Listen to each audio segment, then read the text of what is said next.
مزدوجة، طيبين وفي نفس الوقت مش سهلين، ويا ويله لو قلب عليك. ما بيحبوش حد يتحكم فيهم ابدا، لو اتحكمت فيهم هيهرب منك على طول. بيحبوا المغامرات ويجربوا كل حاجة جديدة، وفرافيش ما بيحبوش الدراما. عندهم قوة ملاحظة جبارة وبيركزوا قوي قوي قوي. برج الجوزاء مش صبور خالص، خلقه مش ستريتش يعني صبره قليل، جريء جدا ومتحدث لبق، وكمان دمه خفيف قوي. تلاقيه بيضحك فجأة ويقفش في نفس الوقت.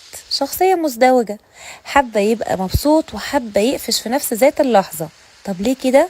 هو افتكر حاجة زعلته فعكنن عليك عادي جدا، او افتكر حاجة ضحكته فيضحكك عادي جدا. عنيد جدا، دماغه ناشفة، واوقات بيكون متردد. لو بتحبوا اي حد برج الجوزاء ما تخلوش يقلب عليك، عشان هيوريك وش عمرك في حياتك ما شفته. ومن مشاهير برج الجوزاء راغب علامة، وعبد الحليم حافظ، وكمان جون كينيدي، وكمان فاتن حمامة.